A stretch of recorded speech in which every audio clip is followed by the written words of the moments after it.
what's up? Hey, what's up, everybody? How we feeling? What's up? Let me get adjusted. How we feeling?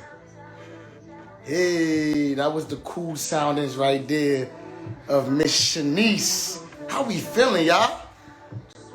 Welcome to Black Culture, the Breakdown. Y'all hear the vibes in the back?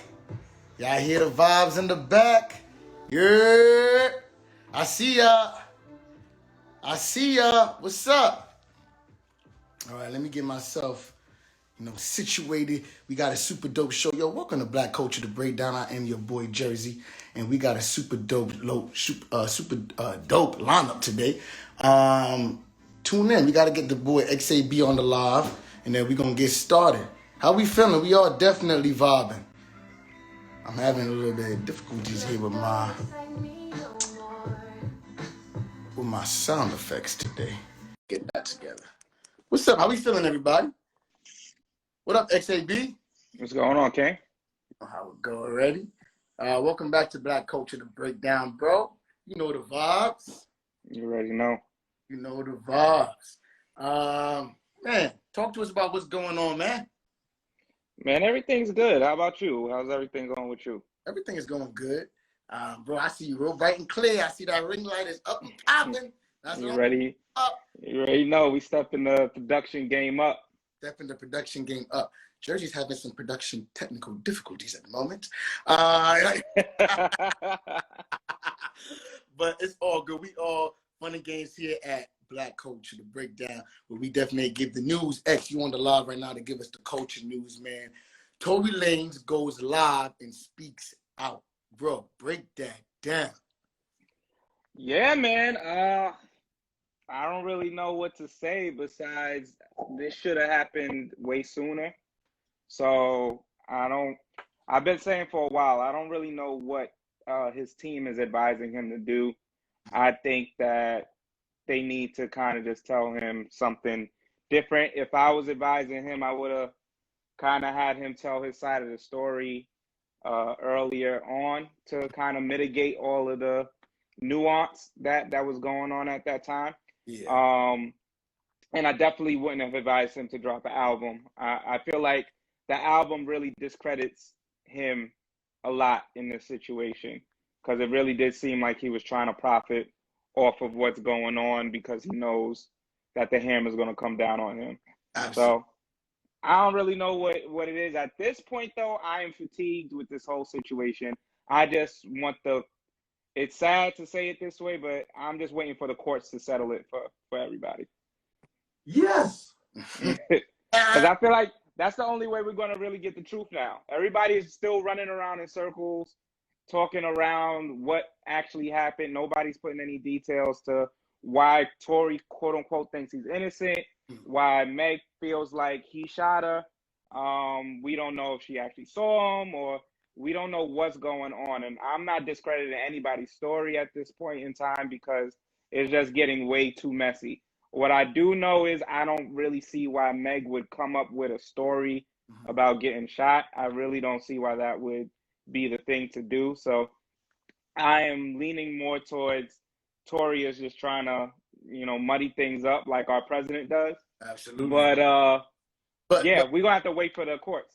X, this is almost like it's a part of the marketing schemes. That's what it feels like. That's what I'm saying. I'm fatigued from it because it feels like this drip storyline, like I'm watching a soap opera or something like that. It definitely. And I have no clue why they keep continually, trying to play us or play with us. You understand? Right. 3 times to explain one story. That's Meg. And at this point, Tory has dropped an album and now been on live. So it's just like, and the stories are still conflicting. Where's Kelsey? Well, Kelsey made some weird statement like last week where it just was a bunch of mumbled, like it just you hold people down and hold you down. I don't know. Listen, at this point in time, like we've been saying, it's getting a little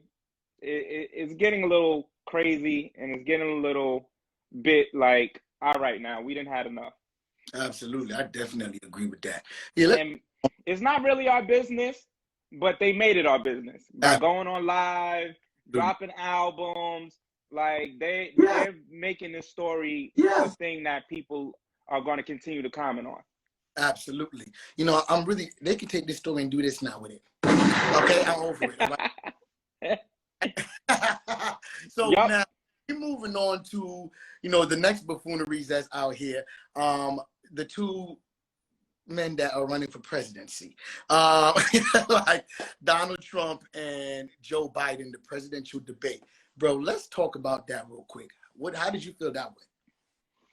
I think the American people finally got to see a little bit of normalcy when it comes to the political system.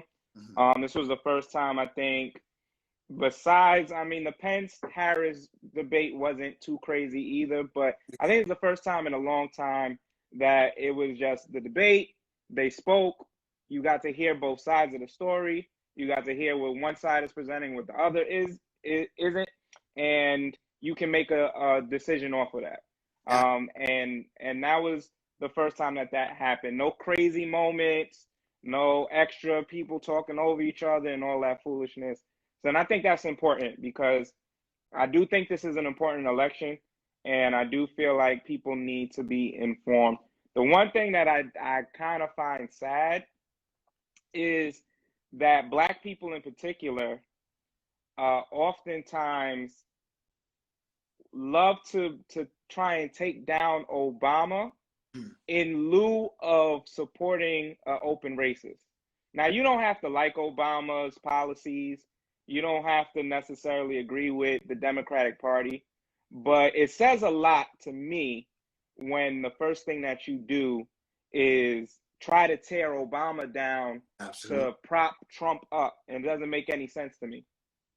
Absolutely. X, you hit it on the nail. All right? Let me tell you something. They do like to tear down Obama. Poor Barack. And I know he want to spit nickels while he sits and watch this, right?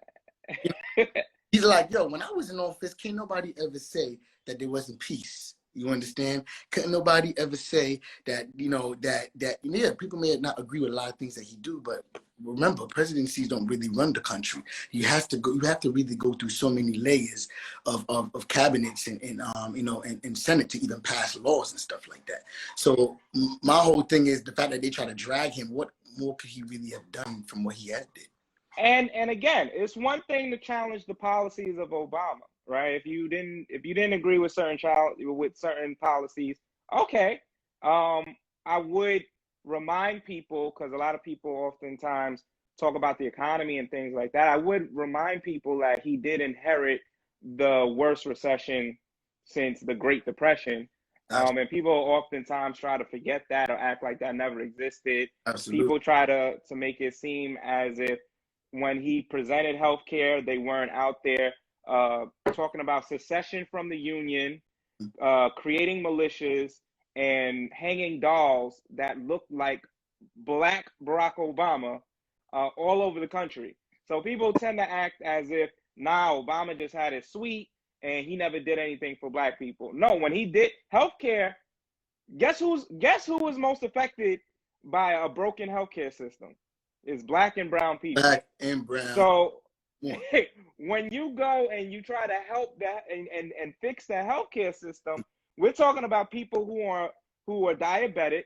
We're talking about people who have high blood pressure. Those things run in the Black community rampant. And now we're talking about COVID-19, which is running in communities of people of color. So when you go and you try and make it seem as if Barack Obama did nothing for Black people, first of all, and some people may not agree with this, but it is what it is. Being the first Black president of contemporary times is a lot, okay? Like, that was a statement for the entire country as to where we were trying to go. So that's number one. But in terms of policy, when you fix a broken healthcare system or attempt to, you know what I'm saying, you doing a lot for Black people. So people just try to always mitigate it, and I just don't understand why you tear down Barack to uplift Trump. How does that make sense? You can disagree with Obama, but why do you do it only when it's to try and elevate open races? Absolutely. And bro, you just have to look at the facts. When Barack was in presidency, the world wasn't this much in chaos and shambles. It starts, Absolutely. if you go back to biblical days, it starts from the head. If you don't have a good king and a good queen that's running the kingdom, everything else will not fall in place. You understand? Absolutely. So until we clean up shop, yes, everything mess. All right. So with that being said, let's move on to the next topic. All right. All right. So in more serious note, SARS. Right. Nigeria is going through a crazy time right now. Actually, Absolutely. something similar to what we're going through over here in America. You know, Black people just not being, you know, respected on a whole different scale, you know, and I'm not understanding what the problem is, but in 2020, we're here to definitely keep awareness to all this stuff. Now, SARS is kind of going crazy, and I need you to really break that down for us. So SARS was a tactical unit that was created in Nigeria that was supposed to be, their main focus was supposed to be combating different things like kidnapping, fraud, and a lot of different things of that nature. What ended up happening is it became corrupt, and not only were they beating up young people and kind of like brutalizing them, but they also were stealing and framing young people for things that they didn't do. And so now the movement is basically saying we had enough of the police brutality. They're killing people. As I said, they're out there framing and setting people up and just doing a whole bunch of nasty, disgusting things to the sanctity of human life. Absolutely. And they're just not respecting it. And so it's a terrible, terrible thing. Police brutality, and this does connect to the conversation that we were having before. There are different forms of government. And so we live in a democracy, which means that as a people of the government, we have a little bit of a say. However, ever since Trump has been in office, we have seen a lot of countries and their governments slide towards totalitarianism, which slides into a dictatorship where one person says what goes and then the people just have to follow suit. And so we're seeing a little bit of that in all different countries. And Nigeria is kind of no different. You're seeing the government kind of abuse its people. Absolutely. And that's where we are with SARS. So this police brutality stuff that's happening all over the world is not a coincidence. It's definitely not a coincidence. Man, thank you so much for coming in and giving us the real, man. Appreciate you. I got to jump into the next segment, but let them know where they can find you, my boy. No doubt. So it is XAB. You already know from Dad Hats and Bow Ties. If you are interested in following me, you go right up to the top. My name, XAB. Click on it and just follow me. You know what I mean? So I do a podcast called Dad Hats and Bow Ties. New episodes drop every Tuesday. And I do an IG live show called Two Live Crew, where we interview some of the internet's sensational people. Some of them are internet celebrities. Some of them are the influencers. You know what it is. So again, XAB, interested in following me. My name is at the top. Jerzey, have an amazing show. I know you got some great people lined up. Of course, super dope, bro. Thanks for tapping you on the show, bro. Appreciate it, man. You always bring us the news, man. Later, broski. Later, man. All right, y'all. So that was XAB coming with give us with the culture news. I know how we do. Let's clap for him. All right. He definitely has the news on lock. Yes. If you want to know where to find him, you got to find him on his IG. Yes. XAB Music. Yes. All right. We're moving on to the next line. We got Flux coming in to give us the culture tunes. And then we got Miss SheNice in the building already. SheNice, we got you coming up, but we're going to get Flux on the line first. And then we're going to get you in, mama. All right, let's have him call in. There you go. What up, bro? What's good, man? We clapping for you. We got sound effects. Listen, welcome back to Black Culture, The Breakdown, bro. I appreciate you coming on and giving us the culture tunes, man. Yo, appreciate it, man. Appreciate it. You already know the vibes, Flux. So before we even get into these tunes, I want to just have a conversation with you. I see you set up in your studio right now, as you always are. Yeah. I want to talk to you about gospel music. You have this influence, you know, you do music, you do production, you come on, you arrange, you write, you sing, you do all of the above. How important was gospel music in building the foundation for what you have right now? Oh man, I would say it was very important. I was raised in the church. Okay. I was raised heavy Pentecostal, and so we would drive, you know, like 2.5 hours for church to Virginia, out there in Dayton, Virginia, man. But yeah, man, you know, spending long hours in church and, you know, just listening to a lot of, you know, just different kinds of gospel music. You know, my mom's like, we're listening to if anybody knows who Shirley Caesar, Boy. Shirley Caesar, you know what I mean, like the grassroots of it, you know what I mean? But yeah, man, just I definitely think it was super important in helping me to build my foundation, you know what I mean? You know, being in church and seeing the different musicians and the different singers and just the different styles and everything, man. Got you. All right. Dope, man. So now, moving into how important it is for you to stay up on your game, right? So now you all the time. I know we talked earlier today. You said you're working on something special. How important is it for you to stay clean to your craft, like being up on it, making sure you're staying sharp with the vocals and just making sure you're sharp with the business aspect of it? Talk to us about how you get that together. To be honest with you, it's a process, man. And I guess that's really what everything, you know, no matter what career that you have, but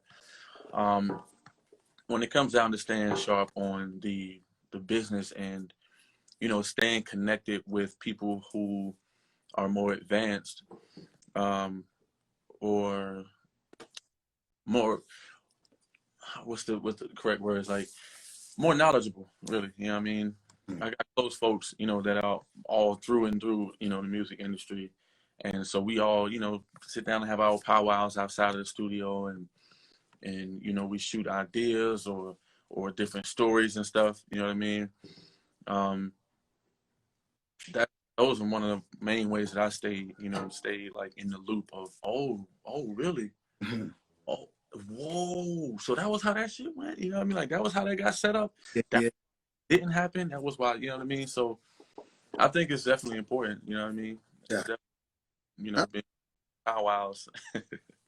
Okay. So now I know we're gonna get into some tunes today. So I want you to tell me what you're about to sing for us today, man. We got SheNice on the live right now, and I think that would be a dope link up. That's why I had you come on the show today, because I definitely feel like her vibe and your vibe would definitely be a whole different vibe. But let us know what you're rocking with today. I'm gonna do a little smidge of Genuine, So Anxious. Not So Anxious. Oh yes, it is. It is So Anxious. Okay. Okay. What is that? Aaliyah, 4-page letter. Okay. Okay. And then I slide into a little piece of a song that I'm currently working on. Okay. All right. All right. Well, listen. We about to get the culture tune started, bro. We ready, man. You ready? We got the fire emojis. Everybody, y'all know what to do. When Flux start playing the tunes, just drop the fire emojis and let him know how you feeling. All right. Flux, all you, bro.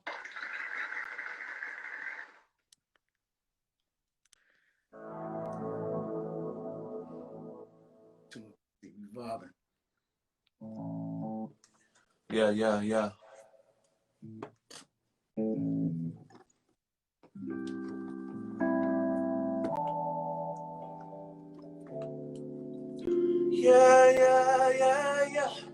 It's 9 o'clock.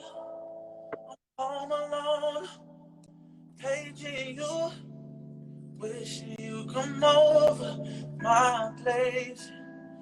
After a while, let me know.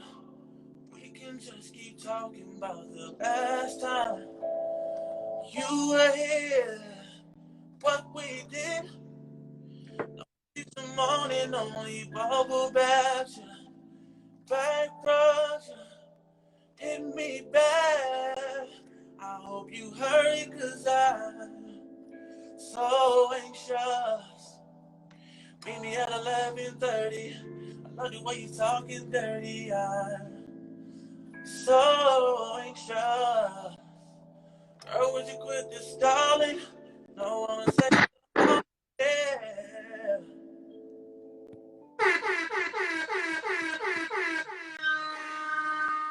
Bro, you already know you murdered that. Come on, man. David said fire. SheNice Smile said, okay. Come on, they throwing you straight fire, straight hearts in the comments, bro. Yeah. Yo, that was that genuine that definitely took over by storm. That's definitely a classic, bro. Yeah, that's some fun right there, man. Definitely a classic. Definitely, man. That was a straight vibe, man. Hit us with another one, bro. You in the money. Hit us with another one.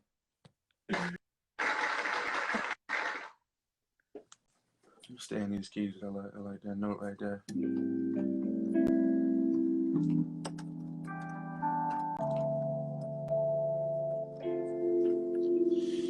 Mama always told me to be careful. I love. And Daddy always told me make sure she's right. Yeah. I always had my eyes on this one particular girl. I was too shy, so I decided to write. I'm writing her a 4-page letter, and I enclose it with the kiss. When I write, she better get it on time. I'm writing her a 4-page letter, and I enclosed it with a kiss. And when I write, she better get it on time. Yeah. Bro, come on, man. Murdered that. Yeah, man. 4-page letter, bro. That Aaliyah joint. Listen, man. How influential? Let me ask you real quick. How influential was Aaliyah to you? Bro. If you know me, then you've heard these stories. And for those out there who don't, first off, like my intro into really learning about song production and writing, it really came from the basement originally. If you don't know Life in the Basement, then that is Missy, Timberland, Devontae, Odyssey. It was Player. It was Genuine. That was the squad. And so, man, I was hella in love with production. And then, Aaliyah came in and Timberland and all that. Aaliyah, man, I used to get my ass whipped listening to her music. I never forget one time my mom's caught me with one of her CDs amongst a number of other ones, and she put that bit in the oven and melted my Aaliyah CD, bro. What? I told you it's heavy Pentecostal, you know what I mean? So my mom was not with it, but I still was willing to take that risk. I would get my ass kicked for that. But I still kept listening. And Aaliyah was always my favorite female artist. Always, bro. Like, I definitely cried when I found out. And my mom, like I said, she was not with the secular music. But when Aaliyah passed, my mom came straight, woke me up like, yo, da-da-da-da-da. She knew I was in love with her, man. So, yeah. At the end of the day, humanity is still humanity. You know what I'm saying? So right. Exactly. It doesn't matter because we're all still human beings. But, bro, Aaliyah's super dope, man. Give us one more to kill it out with us. And thank you, man, for coming on and giving us the culture tunes, man. And then one more time with one of your originals. Yeah, man. Let me get it right. This one is a vibe.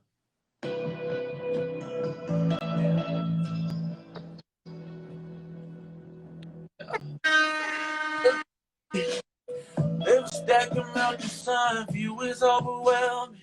Heavy thoughts from my heart that hasn't beat to the sound of the waves crashing on the glitter from the moon. Imagine feeling everything that you ever felt. Yeah, and it hit you at one time. Only from down. But listen, listen, this is a brand new song, man. This is a brand new song. It's fire I though. love this record because I'm getting into a vibe on this project I'm about to drop, y'all. I'm getting into a vibe and Gotcha. get passionate into it. And the words they drift from me. But that's this record right here. It's called Meantime. And it's gonna be that fire, man. It's gonna be All right, bro. Yo, it's straight fire, man. Flux, you came on and gave us the culture tunes. You already know, bro. Bro, you know, I always appreciate you coming on, man. If they keep grinding, and I already know I'm gonna see you at the top. Straight up, man. Appreciate it. Hey, yo, you said SheNice? SheNice? Yes. Let's link up, man. Let's definitely link up, man. The vibes. I stuck in your way. Whatever we got to do, man. Let's link it, man. Let's definitely try to make that happen. All right, bro. I appreciate you coming in. Yo, appreciate you having me. You already know what it is, Jerzey. Love, bro. That's all love, man. All right, man.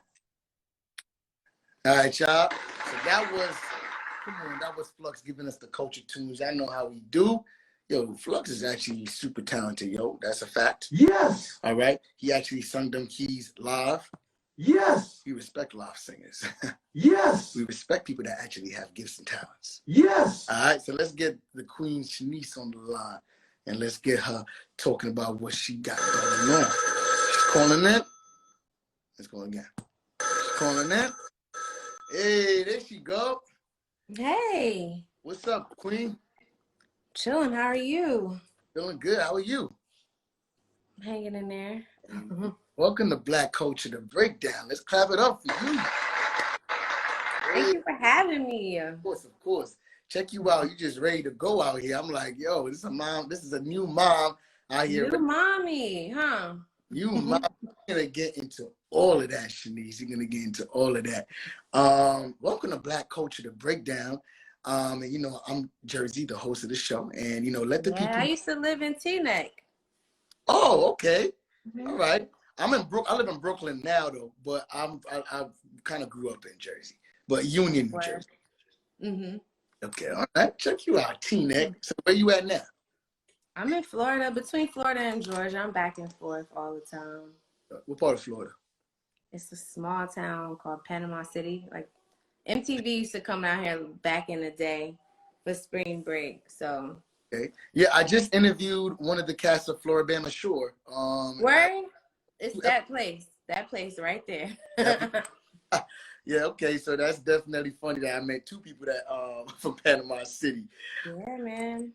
So let's kind of get into this. I know you've been doing this for a while, SheNice. Like you've actually been, you know, I'm gonna actually say a connoisseur of the game. You know, you're an indie artist and someone that's kind of been around for a little bit. You know, I know your music is not necessarily in the forefront because I was trying to actually find you. Mm-hmm. And I was like, wow, what I actually was able to find, it was super dope. I came out to it actually. Wow. You know what I'm saying, your song, but that Good Love is fire. That's my favorite record. Definitely fire. But let's kind of go back to the beginning. How did you get introduced to music? It's funny that the guy before me mentioned Missy and Timberland and Genuine. That's how I was introduced.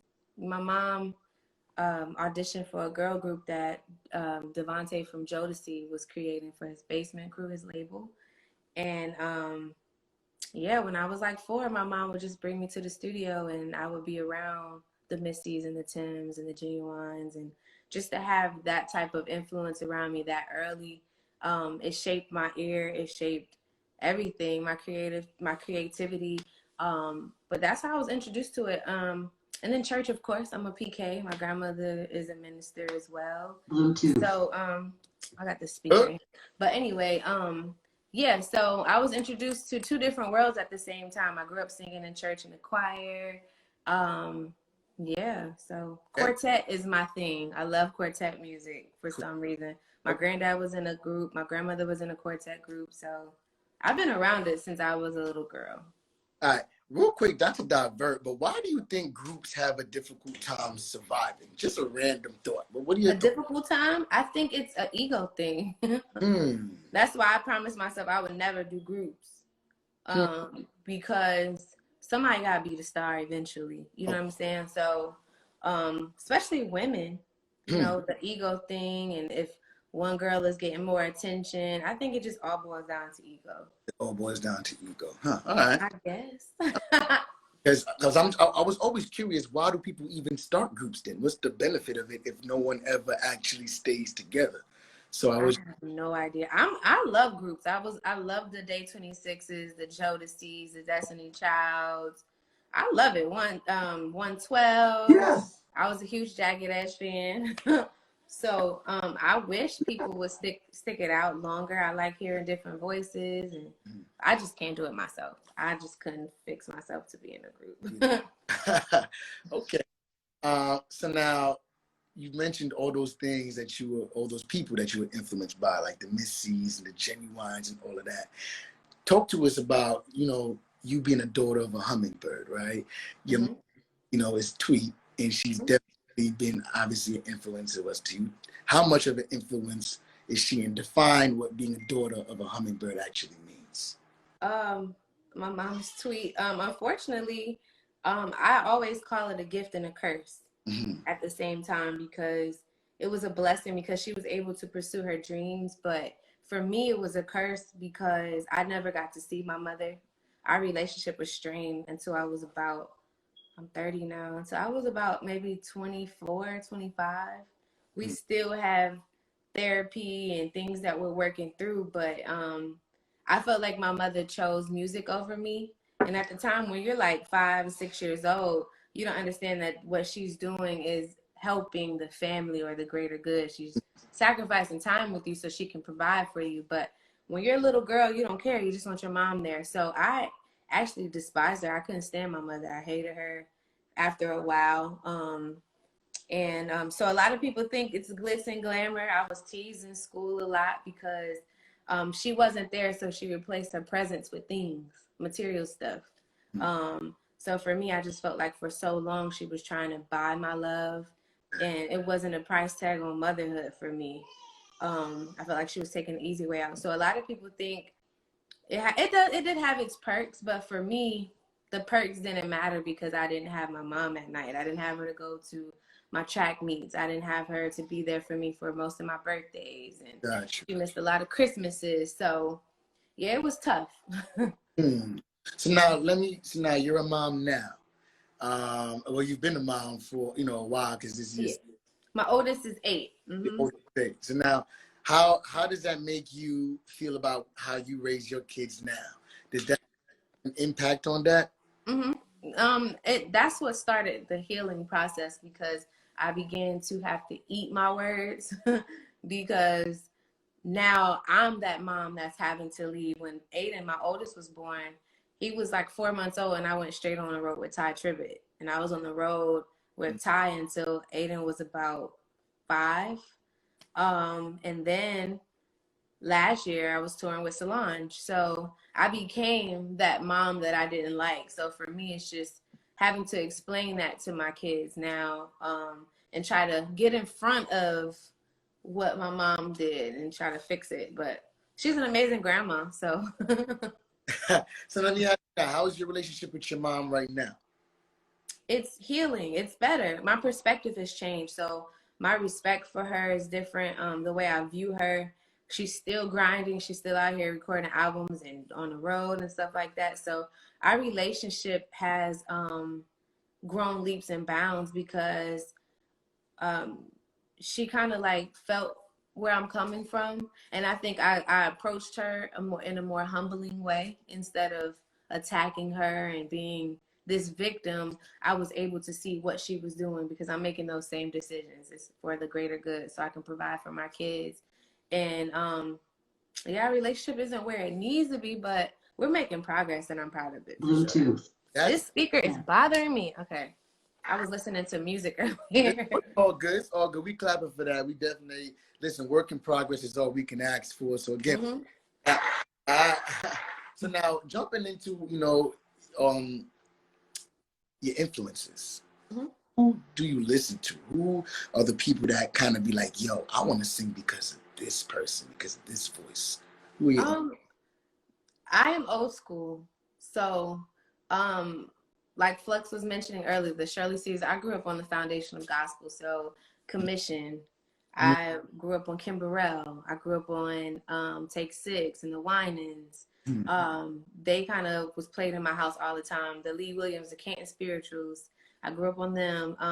My personal influences, once I start to shape my ear, Dietrich Haddon is one of my biggest influences when it comes to songwriting and arrangements. Donny Hathaway is somebody that I've been listening to since I was a little girl. Al Green, Marvin Gaye, Bilal, D'Angelo. Brandy is one of my biggest female influences. All of these. Layla Hathaway and Whitney Houston. Come It on. doesn't get any better than Nippy for me. I'm still torn. I'm still broken up about her death. I can't. It's hard for me to accept it, but she's it for me. Whitney Houston is definitely one of my favorite female vocalists. Hands down. Doesn't get any bigger than that. I was talking to Melvin Riley yesterday, World, and he said he was on tour with Whitney back in the day, and I was like, yo, how dope were her vocals? He was like, and her brother, because I guess her brother did backgrounds for her. Yeah. The vocals every single night, A1. From better live sometimes than she were even on the records. Yeah. You know, I believe it. So I met her. I met her and Brandy. My mom was working on her It's Me Again album, her second album that we did the duet with together. And Brandy and Whitney were there recording some music, and my mom and Whitney were really, really good friends. My mom wrote on her album, and me and Bobby Christina got really close. And my mom and Whitney actually have a song that is unreleased that they did that we're trying to work with her people to see if they can release it. But it's amazing. My mom wrote a song on her album before she passed away called Things You Say, so y'all can check that out if you want to. But just being able to be in her presence and hear her voice then, it was just, I'm always live with those memories and those Polaroids that I have. of course. She's amazing. She was amazing. Come on. It doesn't really bigger than that. You have good influences, by the way. You got dope choice of music. Oh, yeah. My mom shaped my ear early. It was no whack music being played in her house. Whack. No whack music. No. So now let's talk to us about your struggles as an artist.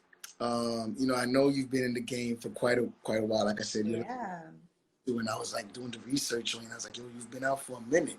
I saw you on YouTube singing with somebody, "Knock You Down" by Kerry Hilson. Like, wow, like you just have like a nice, your tone. You know what I'm saying? But talk to us about your struggles of just being an artist and what you had to overcome. For me, the biggest struggle is overcoming myself. Self-sabotage is so real, and overcoming, insecurities and your own fear. Having to fill my mother's shoes and the people that are ahead of me that's creating avenues for me. Just being afraid to take that step. I think that's why I don't have a lot of music out, because I would put it out and delete it or not put it out. I've been on a major label before and that deal went sour. Actually 2 major deals that went sour, and just experiencing those things and, going through mental health issues, and the crazy thing is I always tell people, I feel like music chose me because I wasn't going to do music. Not professionally. I wanted to be a pediatrician and do some other things with my art, but I never really wanted to pursue artistry. I was a praise and worship leader for mad long. And just experiencing things in church kind of like pushed me to explore my own avenue and figure out who I am outside of the 4 walls of the church. And I started just creating music, and I fell in love with it on my own. So that's how I know my creativity and my art is set to heal not only me, but a generation of people, because it's not something that I feel like I chose to do. But I feel like every time I needed healing or resolve or some type of clarity, God sent music to me every single time, and it's healed me. It's help me maneuver through life. So that's why I continue to create my music, even despite the things that I encounter or go through. So. Come on, beautifully said. Thank you. Talk to us though about why we don't necessarily see a lot of your music out. Why are you so critical? I'm a creative director. I'm a choreographer. So I work with artists all the time, and I work out of their shells, and even just getting comfortable in front of the camera. So I understand. Artists are just sensitive about their shit. You know what I'm saying? But talk to me about why it is that you are so hard on yourself and why you pull your music down.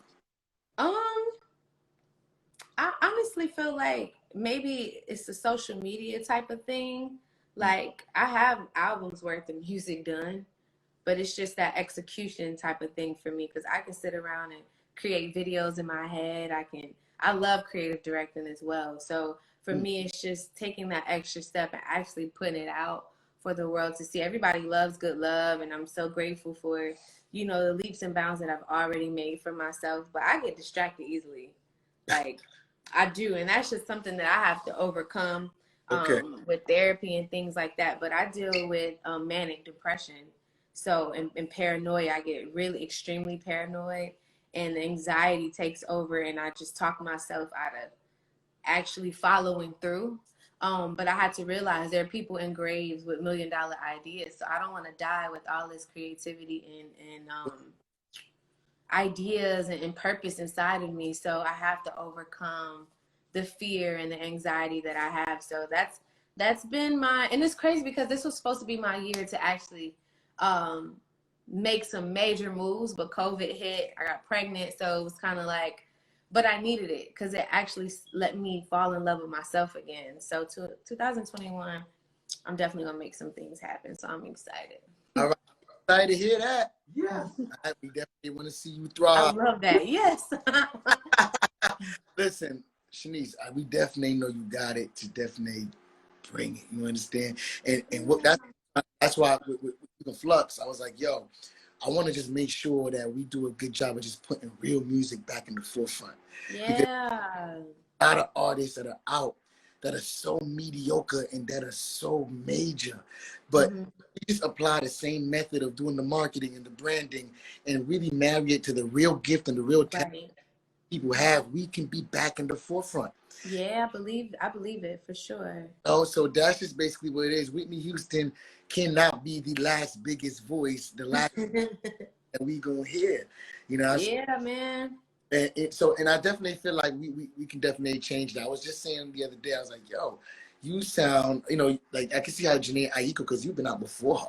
So I can see how Jhené Aiko would actually get influence from you, Oh, she's dope. I love her. So I'm like, but I'm like, there's no reason why, your music can't be just in the same platform. Yeah, man.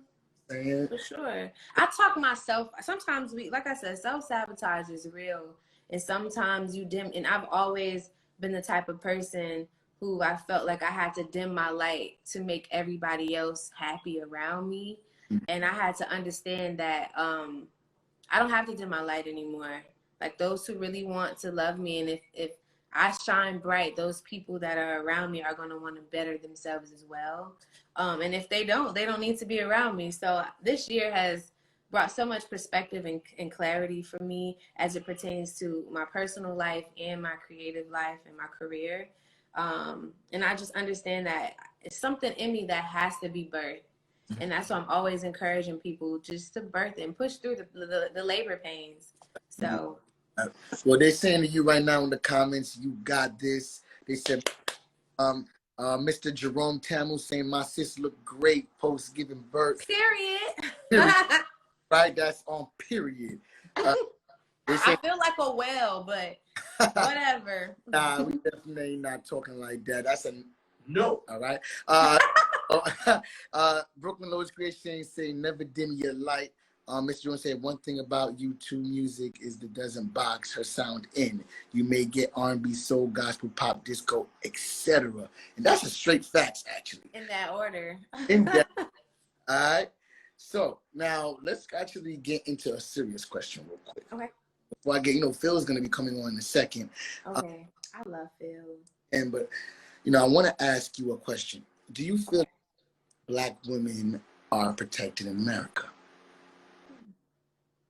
No, absolutely not. It's been, I mean, my friend was talking about this yesterday. My heart goes out to the Black women in America, just minorities in general, but the Black women, I feel like we've always have gotten the short end of the stick. And it's so unfortunate, all the double standards and, the things that's in the media now, even from the Megan Thee Stallion thing, just, I haven't been able to publicly speak on it, but I definitely stand behind her and I support her wholeheartedly. I just feel like we're overlooked, we're mistreated, extremely, and it's sad. I don't know what the solution is, or where do we go from here? But I think it's going to take people actually admitting that it's a thing, that we aren't protected. And I think once we start there, people will be a little bit more sympathetic and try to find those solutions with how to protect us and how to give honor back to us and put us on the pedestal that we need to be on. Period. Period. Yes. All right.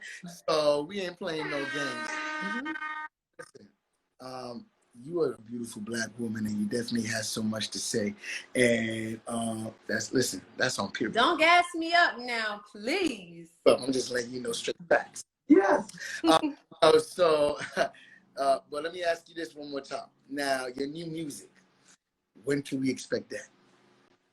Well, I can say it now. I'm working with an amazing artist / producer named King Midas. You should check his music out. He's absolutely amazing. He just released a new album, and I'm featured on that album. But I'm going to Baltimore next week, to finish the album and get it mixed and mastered. And my goal is first quarter 2021 is for it to be out. I want to try to release another single before then, but fourth quarter gets a little confusing with Christmas and the holidays and stuff like that. But I am working with King Midas. The album is going to be done fourth quarter. We'll figure out a date before then. But I think we're going to do like a virtual type of show. So you'll get more content. You guys start getting more content from me and some stuff here and there. I really wasn't on social media throughout my pregnancy.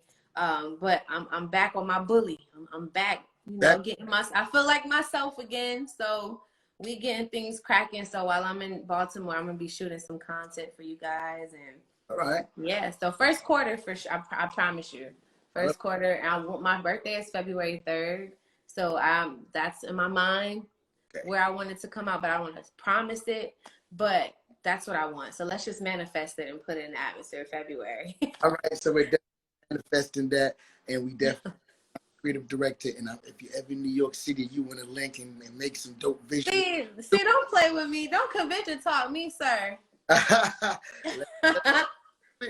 I will pull up. I will knock on the door. Listen, I'll be here to open it. All right, that's on. So, hey, listen, whenever you're ready, let's make some magic. Let's go. Do it. Listen, you was super dope. I loved your energy. Your energy. The comments is going. Yes, sir. And Midas is the GOAT. We happy to have you back to Toe. How do you say that? T-O-U. Two. My granddaddy couldn't. My government name is Tashana.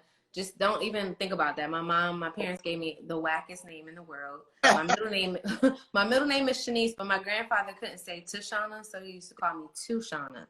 So now my family calls me Two. So it's another name you can add to the pot, but it's pronounced Two, like the number 2. All right, so we Yeah. so much for coming on. Of course. Divas, I want you to bless us with some vocals, please. Whatever you want to sing for us. You can't? No? Yeah, I can. I don't mind. I thought you was trying to tell me to. I just wasn't prepared. I didn't rehearse. Okay. What y'all want me to sing? Whatever you want us to sing. Whatever you want to sing for us, as a matter of fact. But just give us some dope vocals, whatever. I'll give you a verse and a little bit of a hook. This song is called Healer. Brittany Jackson wrote it, and I love it. I always sing it in my live shows. I wish I had a guitar here. Anyway, so here we go. Tell me the truth. Do you know what you're doing? I ain't got no time to waste. I need a healing like yesterday. Will it be you. I am searching. Need a healing, I need a mending. Need somebody to come immediately. I need a healer. Would you come and save me? Are you willing to do dirty work? Whatever it takes, will you be my healer? Healer, healer, healer. I love that song, but yeah. You better stop playing out here. I haven't sang in so long. It's since like January. I haven't said nothing. Ain't hummed nothing. Well, so I gotta. But listen, you ain't even need to, because it's just like walking and riding a bike, and you got it in you, and it's never gonna leave you. And body that, all right? Thank you. I needed this. You done gave me a push. Now I gotta deliver now. Huh? Listen, we gonna definitely connect, and we gonna definitely keep the For sure. Flux, hit me up. Y'all wanna follow me? DM me, whatever. Let's link. All on the connection. Let's network across, and that's all what it's about. SheNice, amazing. Thank you so much for coming. Thank you for having me. Have a great rest of the show. You too. All right, y'all. So that was SheNice. Come on, she bodied that. Come on, the comments is going crazy. SheNice, if you still on it, they're saying sing, fire. Come on, incredible, sing. We're about to get Mr. Phil in the building. But SheNice, you definitely killed that. Definitely talented. All right, let's get him on the line. Oh, I'm gonna call him again. All right, there you go. What's up, Phil? What's up, brother? How you doing? Mr. Thornton, welcome to Black Culture, the Breakdown, my friend. Oh, man, I'm honored to be here. Yo, SheNice is incredible. SheNice is incredible. Yeah, she really, man, just such a talented, amazing artist. I had the pleasure of working with her mom during my time at E1. So shout out to Tweet. So yeah. That's small. And that's what I love about, just Black culture. One thing about everybody in the industry, everybody is connected one way or another. So it's nice to see that you pay a little bit of camaraderie and homage to a young star that's definitely trying. Yeah, she's a star. She's got it. Definitely. She's got it. Man, welcome to Black Culture, man. We have so much to talk about. I know we got you in a little bit later than expected, but good. But as long as you're okay, then we're here to have a conversation, my friend. Yeah. All right, so I want to talk us back from the beginning. Walk us through the journey. How did you actually get into the game?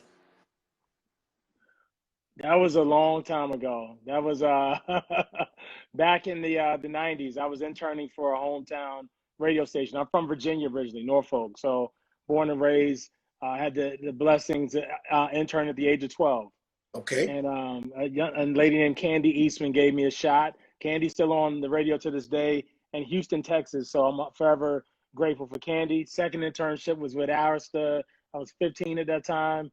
Went to college, graduated, moved to LA, started managing, producing TV shows, continued to manage, et cetera, et cetera. Took a job at E1 in 2012, and then here I am at RCA in 2016. So to now. So right. That's the short version. For people that don't know, Phil does a slew of things. You know what I'm saying? Come on, you're a music executive, a TV and film producer, a manager. You work with some of the biggest names in gospel music. Kirk Franklin, you managed. You worked with, you produced shows like R&B Divas Atlanta, Divas LA. The list goes on and on. You've done a lot. So, we salute you as a Black brother that's just in the game. Man, I appreciate that. Culture, man. Yeah. But bring it back now to how did you get into gospel? How did you get into that? Gospel was tricky. I never saw myself actually getting into the gospel industry, but I got to shout out Coco of SWV. That was my start. Okay. Coco did an album back in 2006 called Grateful, and I was her manager during that time. And I didn't know a whole lot about the gospel industry, so I'm grateful to Coco of SWV for kind of, letting me experiment in a sense. You know what I mean? Like, so that was my first foray into gospel. And after that, I started managing Dorinda Clark Cole and Jess Caridi and Michelle Williams. So it just kind of kept going. But Coco's where it started. Okay, all right. Shout out to Coco. I interviewed Lily from SWV a couple weeks. Yeah, Lily. I love Lily. And Taj. Shout out to Taj too. SWV is one of the queens. Yeah. Got to make sure we salute them. Bringing it back now to, you said Coco, and then you moved into, Michelle Williams. How did you say, all right, I actually want to get into management? What made you say, I think I actually have what it takes?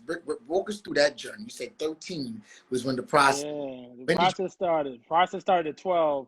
I realized management I was actually in not high school, it's in college in Norfolk State. And I realized, I was like, you know what, this management thing actually could be cool. And so I started working with Little Mo at the time. Remember, Lil Mo, and we had some joints out, my family, and started continuing to work with my brothers in 112. I was consulting for them. So I just said, man, I could do this. Management is a lot of hand holding, but I said I'm up for the challenge. So I just kept it going, kept building.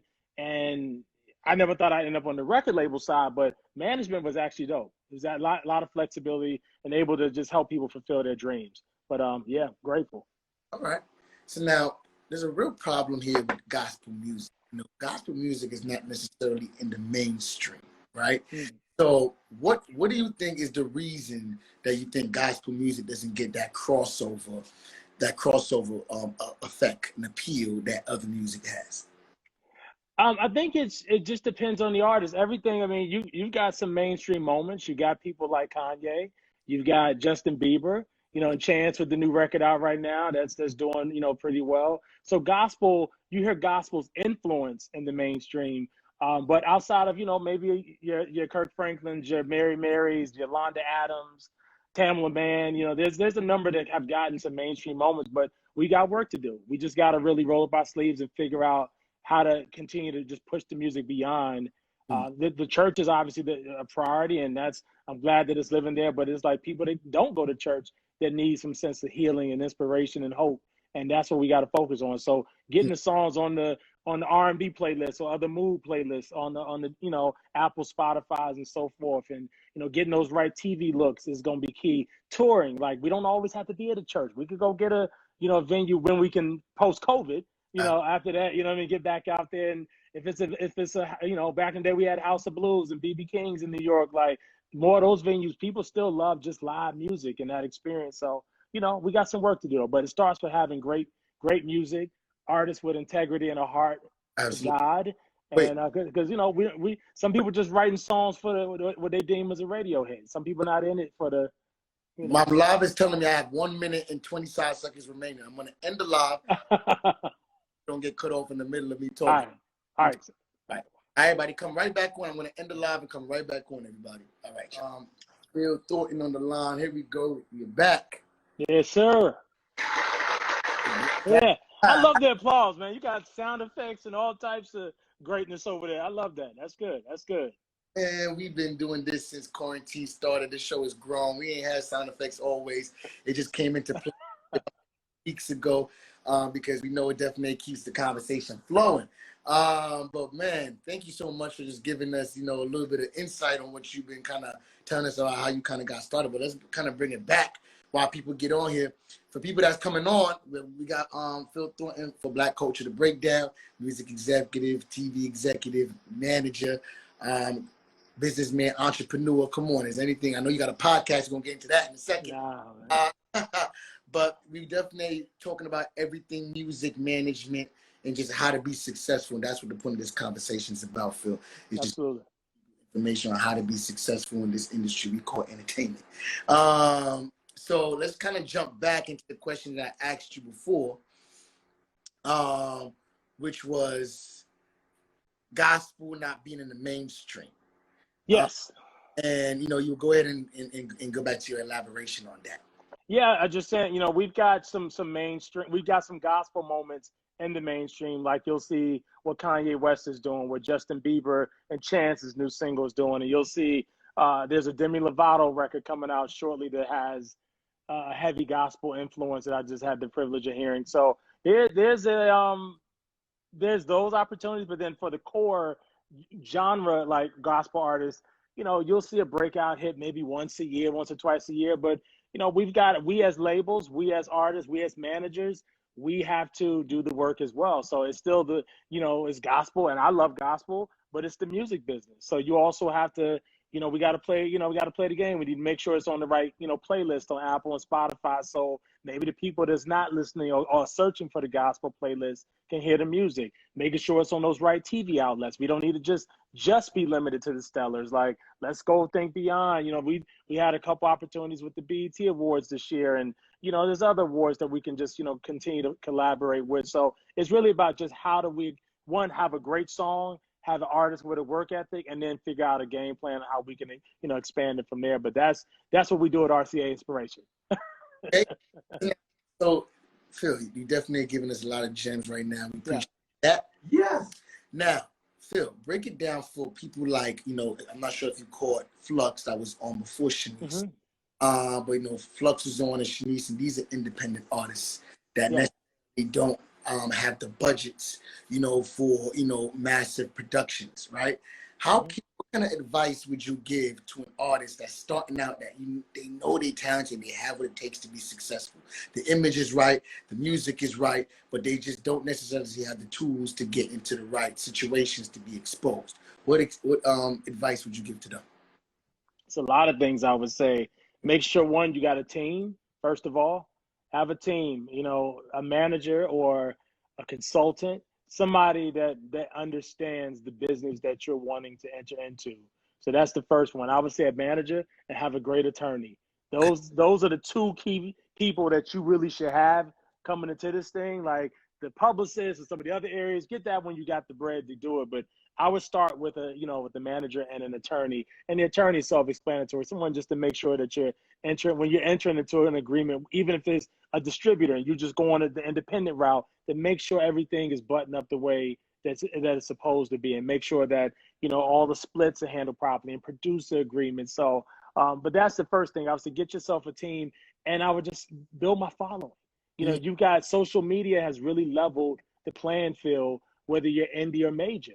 So you got Instagram, you got Twitter, you got TikTok, and Facebook for those is on there too. And I don't know if they still have MySpace or not, but you got a bunch of platforms, and then of course YouTube. YouTube is the big one. You know what I mean? So SoundCloud, and just upload your music. Start to really develop a following, and that just causes nothing but a little bit of time, some quality music to really generate a fan base.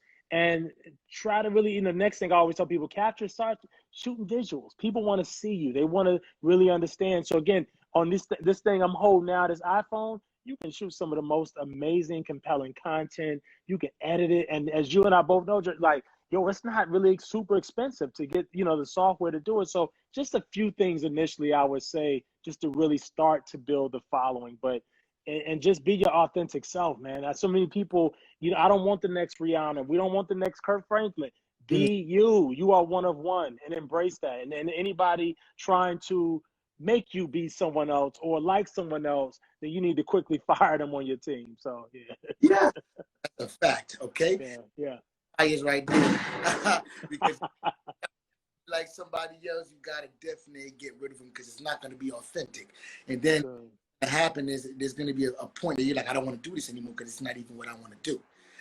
So you got to make sure it's right. I'm a creative director. I work with artists all the time. I'm a choreographer. I work with a lot of different people, and it's interesting to see people not just be very lost and confused about what their sound is. I'm like, if you're an artist, how do you not even know what music you want to sing? You know what I'm saying? So that is even important, just making sure you understand who you are before you think you could be on a main platform. Yeah. So that's also important. But Phil, because what we're doing, like, you got to think about it. You as a creative director, me as a label executive, we're supposed to really just amplify what's already there. I see some of my friends in the comments. I see Anita Wilson. I see Travis Malloy. These are artists that are doing it independently, but they're themselves. They're not trying to be like anyone else, and they're really creating their own blueprint and building out a team of qualified people. And I love that. So we're supposed to amplify what's already there, not try to change or dilute that. And that's sometimes there's some labels that do that, and some executives that do that, and there's some managers that do it. But it always, you can tell when it's not real or it's not genuine or it's just not authentic. Yeah, you can feel it. And we as Black people, we can sniff it out miles away. a mile away. Now let's talk about talent. Again, I was talking to SheNice, and SheNice sang so beautifully for us to close it Yeah. out. Flux, was on the piano and just, breaking down some arrangements for us. How important do you think talent is in today's society? Because, a lot of times we see these, watered down artists at the forefront. So, now everyone's feeling like maybe this is what we need to be doing then to be at the forefront. But then we start to lose the quality. But how important is it to keep the quality? Talk to us about that. I'm all about quality over quantity. That is something, the trends you'll always have people that are not the most talented.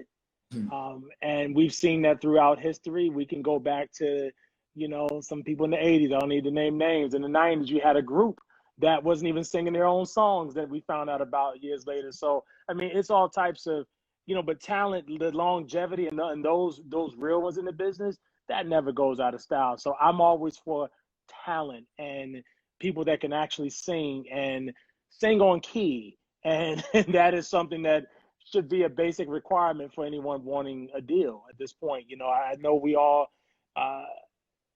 everybody doesn't have to sound like one another. I'm not saying that at all, but you have to be in the music business. Talent should still be a prerequisite to be in our industry. I don't think I'm asking for too much. And I feel like in gospel music, we got some of the absolute best vocalists in this industry. But then there's some other great, vocalists in R&B and in pop right now. Some new ones, coming up. But I do miss the times where it was when you turn on the radio and you had your Boys the Men and Jodeci's and SWV and Vogue and Escape and Faith Evans, Kelly Price. Yeah. You know what I mean? Like it's just yeah. So it's that's something I miss. But right now you got some people that we got some work to do. But that's also the responsibility of executives like myself. In these buildings, like we gotta keep the standard while also making something that's commercially viable. Absolutely. And I'm an educator as well. I have a school called Lotus Creations Academy out there. And the kids are just brainwashed by what they think is quality. When I throw on a Michael Jackson or Whitney Houston, they're looking at me like, what you putting that on for? And I'm like, what? Like, they're losing the culture. I'm a millennial. I'm not even that old, but I just know what real music and what real talent is. So sometimes when I want to put on something that maybe I grew up to, they can't relate to it. So there is a disconnect that is happening from the next generation that I am a little bit nervous about because, TikTok and all these other stuff is taking over. And this is what's happening. There's a lot of cultural appropriation that's happening even from, people of not our descent. You know what I'm saying? That's, taking over, taking over our content. So there's a lot that's happening, but we just got to make sure that we keep real music and real artistry alive. You know what I'm saying? So that's important. And Phil, you represent people that are actually real musicians, and you represent people that are about the real artistry. Yeah, absolutely. And I'm proud to. I'm proud to work with those people and support their dreams and give them the chances and the shots they deserve. And I've been doing it.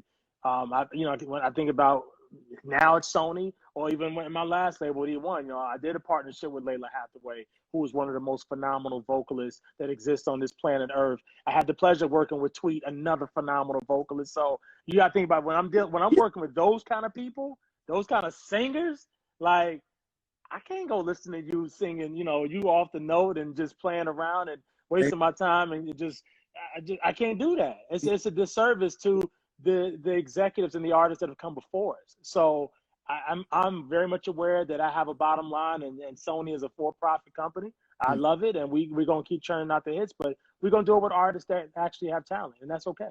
Absolutely. So now, how often do you turn down artists?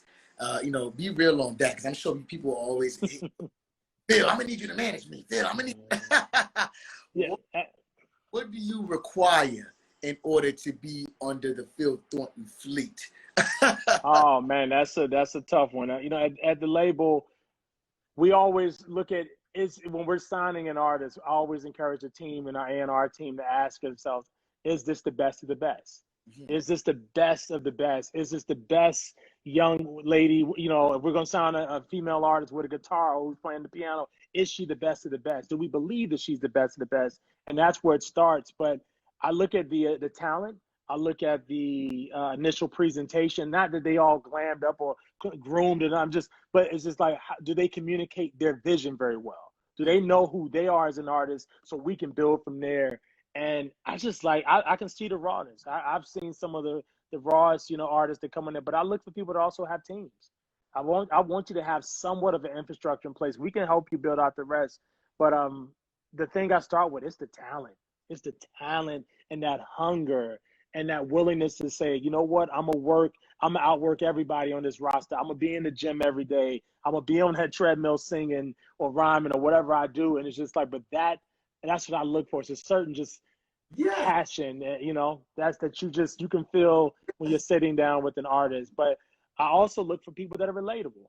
That I feel like there's someone that can relate to you, brother, or there's someone that can relate, to this sister right here. Like, and that's important to me as well. So, because everyone's got a story, we all got a journey.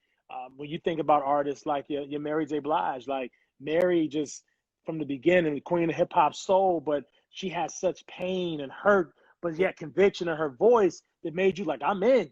I believe what she's saying. Like, I'm on the ride. Like, so I look for artists that they have something to say. Yes, absolutely, man. That you saying is straight facts. Yes, because if every manager that is looking for those same qualities, then they're not gonna get the results that they're looking for in the talent. And a lot of executives and managers come to me, they're like, we want you them into whatever, and I'm like, there's no talent here, so because there's a look, there's no talent, and a lot of times the industry has the game a little twisted because they think that something's going to sell with a look, but they should be modeling, and like maybe not doing music, So I wanted to make sure we bring the quality back. Earlier you mentioned people like Faith Evans and Selena Johnson, and that kind of goes into the next topic. What you want to talk about? I don't know what you're talking about. I'm grabbing some water on that. I don't know what you're talking about. I love all those singers though, but shout out to each one of them. Love all of those singers. The next topic is going to be your TV side, and we know that you brought all of these divas in an arena, to give them a platform to kind of be heard years they were at the pinnacle of their career. Yeah. So talk to us about what made you decide to bring that show to the forefront. R&B Divas was a show that, it's been 8 years. That was on 2012 on TV One. Forever grateful to Faith Evans, who at the time I was living in Los Angeles. Faith is the one who brought me the idea. She was speaking with her friend Nikki Gilbert, and Faith. I was working in TV at that time, producing shows. I did Lisa Ray, The Real McCoy. That was a show on TV One, and Taj of SWV, her and her show with her husband Eddie George called I Married a Baller.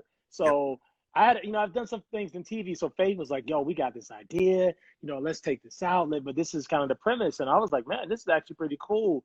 And I loved it because it was able to highlight some amazing artists that I felt like some had a fair shot, but then some of them did not. And this was yet a platform to further expose the ladies and their new releases. So yeah, it started with Atlanta. We did 3 seasons of R&B Divas Atlanta and 3 R&B Divas LA, which spawned Hollywood Divas, which that wasn't my show. I just got to check for it, but so I ain't taking credit for what they came with. I'm grateful for it. Helped some people and some actresses, but that wasn't my show. That was not me.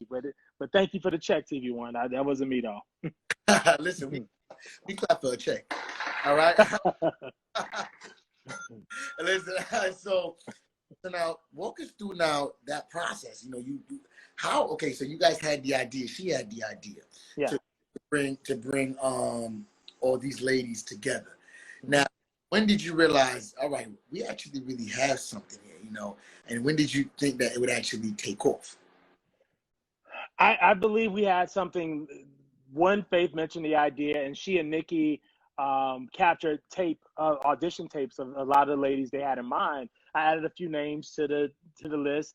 I funded the taping as well. And again, we didn't have no network involved. We were just, funding this out of pocket. But Nikki did a good job of really assembling a lot of the ladies. And then, believe it or not, Lily was in the show originally. Lily of SWV. Lily was supposed to have been on season 1. And, you know, she got caught up in another show, and then we tried to get another season. Then the SWV show came, so we couldn't work it out.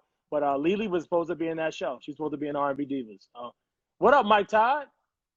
I'm sorry. Just but yeah, so just, you know, it was good, though. But R&B Divas was a blessing, you know. But I knew it just literally when we were developing the creative for the show. I said, this is something special. And, you know, it went on to be really a successful franchise. And we'll see. Some people talking about they want to bring it back. We'll see. I think that would be lit. Listen, I just think that we should keep our legends alive. You know, Yes. in order for us to keep R&B at the forefront, we got to make sure that they stay in the forefront. You know, yeah. And it's hard to kind of, let's bring it back to a new topic then real quick. How important is social media for, you know, for artists? You know, let's talk to now the artist that's been out for now 20 years plus, that maybe don't know how to adjust and maybe a little bit, you know, feeling like a fish out of water. How important is social media? Ooh, well, you see what we're using right now to communicate. Social media is the bridge. This is how we communicate to the masses. So I tell all my legacy, my veteran artists, if you can't operate your Twitter, your Instagram, you better get somebody in your team that can help you manage the socials, because it's imperative. Like, I mean, hey, my mom on social media right now. Like, you know what I mean? Like, so when you get the 60 plus crew up there and they know how to work Facebook and Instagram and everything, like it's a way, because literally mom tell me like, yo, I heard the new such and such single, and I'm like, how'd you hear about it? Oh, I saw it online. I was like, oh, okay, cool. Like, she texted me the other day like, I really like this new Kim and Tony Braxton song. I said, where'd you see that at? She was like, oh, I saw it on Facebook. I was online, I saw something for Kim's album, and I was like, okay. But to that point, it is such a great method to communicate and message and market your music. That's a great way to keep people in the loop. Especially, it's not like touring is a viable option right now with COVID and everything, and it's tough. So that it's really, we put an extra emphasis on at the label on digital and social marketing. Shout out to Justin Tomlinson and Vanessa and Marquise on my team at RCA Inspiration, just to really do an amazing job with our socials and artist campaigns. But it's everything. It's everything right now. So how many artists are you currently working with at the moment? You don't want to know that answer. I'll just say it's over 15 at this very moment. Wow. So now there's some that we've signed that I haven't announced. So, but So, but it's over 50, well over 15. Over 15. Well, Phil, if you're ever looking for a choreographer, you know, you're in New York City, you gotta holler at your boy. we always are, because that's the other thing. We got to continue to bring that same level of excellence. Going back to your question earlier, like how to make gospel more mainstream in some cases. We can't just think of it how it was yesteryear. What is that? It's an artist by artist, you know. So some artists need creative direction. I think everybody needs it, but some more than others. So yes, let's definitely stay in touch. But I think that's super important as we continue to bridge the gap, because we don't need gospel just being in a pocket, a corner over there without, you know, people not hearing this great music coming out. Absolutely. And I think it's important that artists should be up to date. So like I said, you know, the social media, how we're communicating right now, if you're anti-social media, then you're missing out on a lot that's going on, because you're missing out. Everything. So, and the visuals are super important. And I tell artists that all the time, you know, you want to be an artist, you have to have some visuals. People want to see and hear what you sound like, as equally important. Yes, you know? Absolutely. So, you know, so that's definitely something that we should keep on the lookout, is the visuals, all right? Yes. I'm just advocating for dancers, because I'm a creator. Like I said, I'm a dancer, and sometimes dancers don't get recognized. No. And we want to make that narrative is going to be changed, because without dancers, artists wouldn't be where they are. Agreed. All right, so, you know. How are you doing these sound effects? This is so interesting to me. As a person who has a podcast myself, I'm amazed of how you're doing this right now. This is amazing. I'm sorry. I'm going to have to hit you off, Mike, just because I'm curious. I'm like, how are you doing these sound effects? This is incredible. I can't give you all my secrets on camera. Got you. That's a complete fact. Yeah. All right. So let's jump into how important it is for you to stay grounded and just being in church, or just staying your mental health and just staying leveled. How important is that to you? It's everything. It is how I'm functioning and telling, I practice, I wake up every morning, I'm meditating, even if I'm just walking around the neighborhood, if I don't make it to the gym, just get out, really take care of yourself mentally, physically, spiritually, all of the above. And I encourage my team. I ask them on a frequent, like, how y'all doing? Like, how are you? Like, not with oh, how are you? Let's talk about this Kirk Franklin video. It's like, yo, how are you doing? You all right? You know what I'm saying? Like, just because that goes a long way when someone asks you, how are you doing? And genuinely mean it with nothing behind it. So with COVID, I mean, we thought this was going to be a few weeks, and then we thought it was going to be a few months, and now 8 months later, we still at home and still, just confined and quarantined. And it's been different, and it's day by day. And, it'll take its toll on your everything, your mental, your physical, your spiritual, but you have to really do your best to stay in line and to stay centered and stay balanced and keep God first. I mean, I've been looking, that's why when I saw Mike Todd pop up in the comments, I'm like, man, I look at this dude every week, Pastor Mike Todd, man. He's been one of the people helping me through this dark period. You know what I mean? I've read his book, relationship goals, but again, so I've been doing a lot more reading, just trying to just sharpen myself. It's just really, really been, I feel like always been important, but now more important than ever. It's just like you have to take care of yourself. So I've been listening to just more, all types of music. I listen to jazz. I listen to a little reggae. I was listening to little Bob Marley today and some Donny Hathaway at one point. But that was just the vibe I was on, just listening to the two of them. So it's really been a journey, but you gotta take care of your mental health. I can't stress that enough. But work out, do whatever. If you just want to ride the bike, I got a trail out here in my community, so I can rather do the trail if I don't make it to the gym. But I will be in the gym this week with my trainer. So I got some quarantine pounds that I done picked up. So we gonna get that together. So no, but you gotta take care of yourself. Are you in LA? No, I'm in Nashville, Tennessee.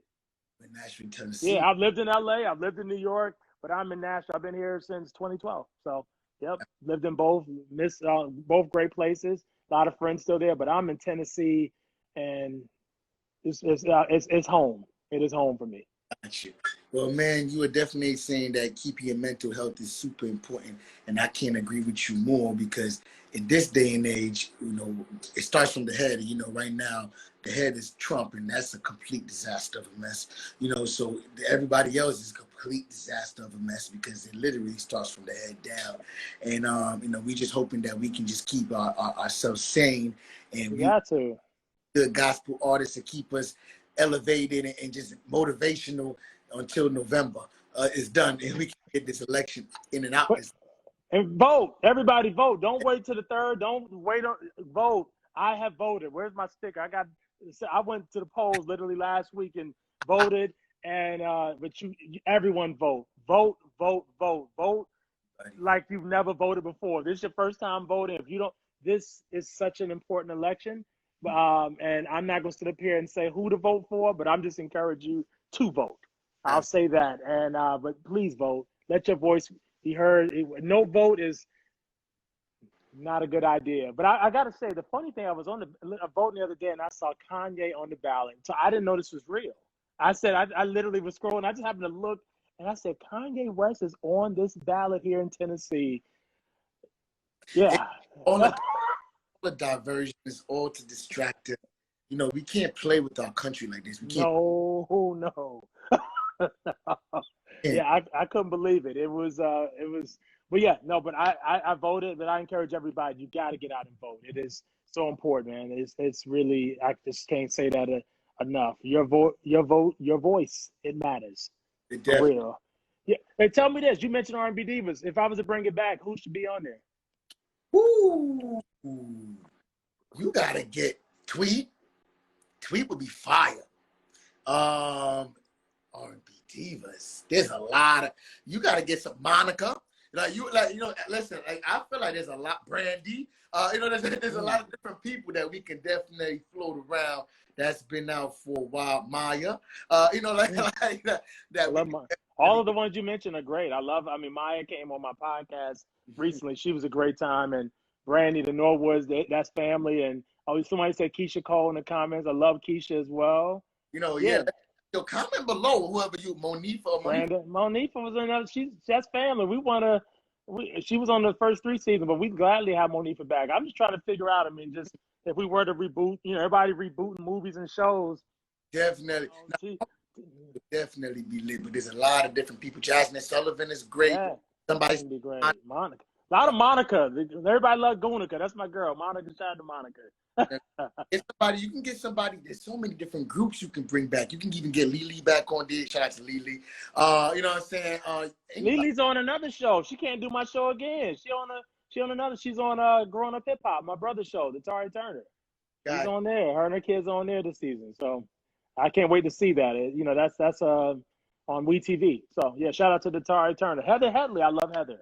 That's good. Yeah. Ari Lennox. Yes. I love Ari. And she is funny. She's very funny. On the show. She what? Angie Stone was already on your show. Angie Stone was on there. Angie was one of a kind. That would be dope. Jill lives around the corner from me too. Funny enough, she's in Nashville. Jaguar Wright. I talked to Jaguar before about doing the show. I think it was season 2. It was going into season 3 when we were in Atlanta. Yes, Lettucey. Yes, Fantasia. We talked about Jaguar, and I actually had a call with Jaguar. Jaguar and Blue Cantrell were 2 people that I was, really wanted to just come in there to shake things up, and unfortunately it didn't work out. So yeah, but Tweet. I spoke with Tweet early on, and just timing and just some other things. So Sunshine Anderson, there's a bunch of ladies that we've spoken with. I'm just hoping, but I don't know. I just love that platform for our R&B ladies. It was such a fun time, and but Jaguar. I don't know if I want Jaguar now. Jaguar's starting too much trouble for me. You see these gray hairs? I got these from the first 6 versions of the show with LA and Atlanta. So I'm trying to keep it really positive and upbeat, but yet funny and entertaining. But I want to minimize the drama if we can. That was a rough time. Mel would be a great one too. Mel would be great.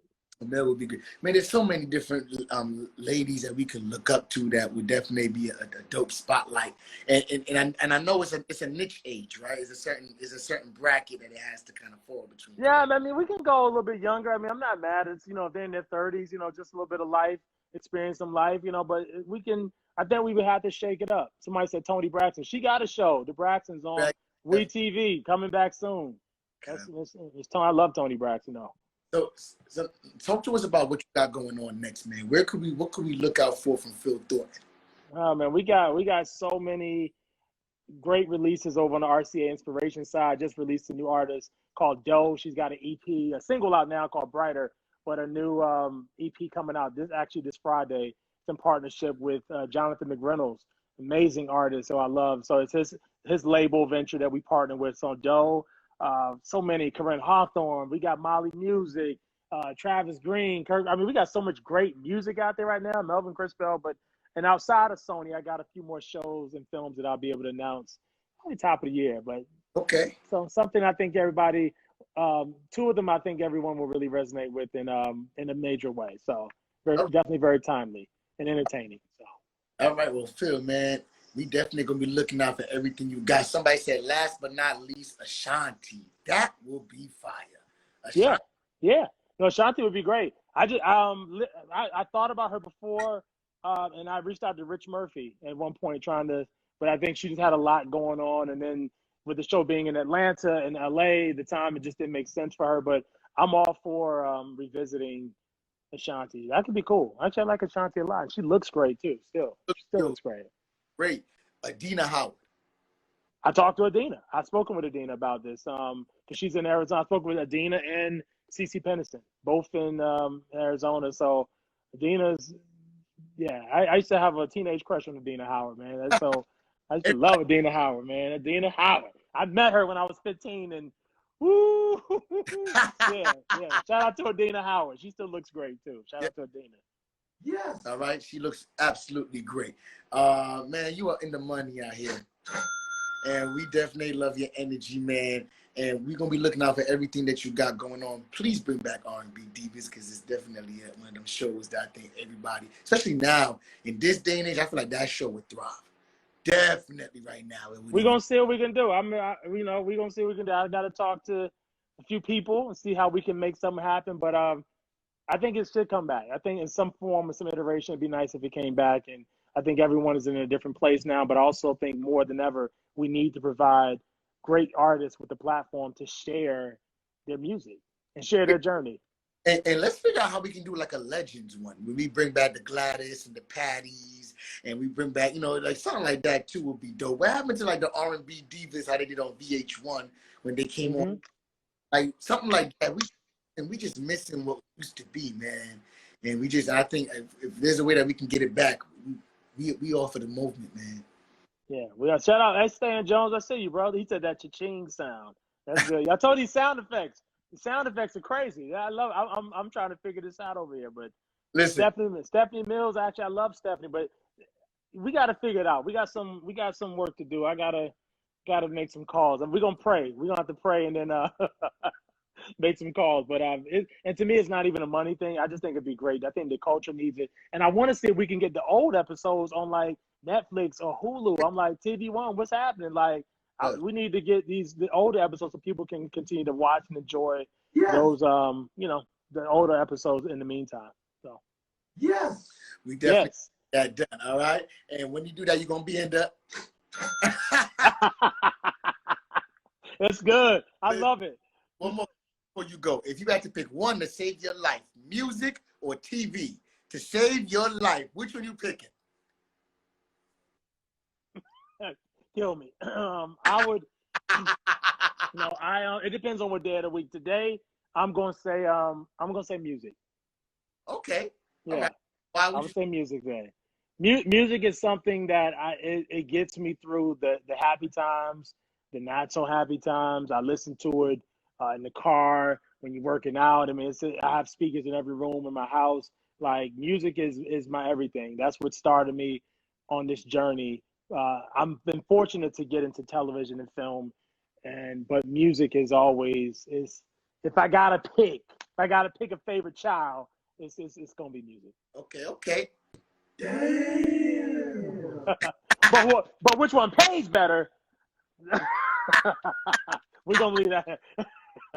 The TV and film checks are just a hair different than the music checks, and that's what you do the cha-ching on that one, because the TV and film money is it's way different. So I'm grateful that I've seen both sides, but yeah, TV and film revenue wise, my accountant will vouch for that. But I'm grateful for the music. I love the music, but music, I'm picking music. Man, Phil, the music is definitely what it is about. And TV's good too, but music is what's gonna live on forever. Yeah. Right now, what's going on with you? We can't see you, Phil. Can you hear me? Yeah, I can see and hear you. Well, no, your screen is rotating. Is it rotating for y'all in the comments? Can you see Phil? Comment below if you can see Phil. Because I can't see Phil.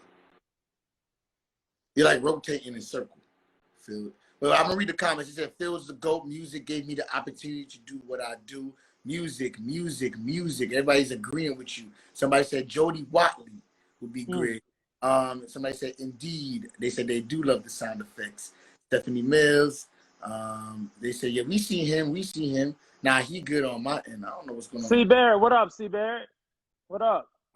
C. Barrett, a great man. You need to get C. Barrett on here too. C's a great executive, man. He was over at BMI and exec over there. He's worked on both the mainstream side with Tyga and on the flip side with Dietrich Haddon at the same time. So you gotta, Keisha Epps, what up? What Keisha Epps is she in here? He's saying Keisha for the show. Okay. I love Keisha. His family. Barry, let's definitely get you on the show if you he said he's an executive, man. We'd definitely love to get more executives. I don't usually get to have executives come on the show and talk too much. I usually actually have the artists, but I love to hear the back end.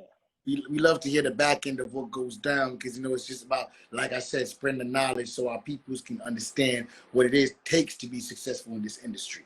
Because she's one of those people that's like helping the artists and the writers get together to create these great songs that you're hearing on the airwaves and on your Apple and Spotify. So that's why I respect executives like him. They really just, they set the blueprint. He's connected me with many great people over the years. So forever grateful. Man, thank you so much, man, for coming on here. You were dope. My guy. All right. I'm going to sleep. I got to be up at 4 o'clock. You know, I start my day at 4:30. So I love you. I appreciate the opportunity. Man, let's keep it going. Let's keep building. Been going, man. Let's stay in contact. Phil, you were dope. We appreciate you for coming on and giving us all the inspiration and the real with just being successful in this game called music, film, and management. All right? Yeah. Get it. Man, we're going to talk soon. I'll let you know my secrets off air, man. That's a bet. Thank you, brother. God bless. God bless, man. All right, y'all. So that was Phil Thornton. Come on, like I said, music executive, manager. Tamia will be lit on the show. Tamia will be fire on R&B Divas too, Divas as well. But come on, y'all. He's definitely give us the real. I appreciate y'all. I am your boy Jerzey. Please follow me. I am a creative director, choreographer of Lotus Creations Academy. Please follow me. We do this every Sunday. Black Culture, the Breakdown. I appreciate y'all. Later.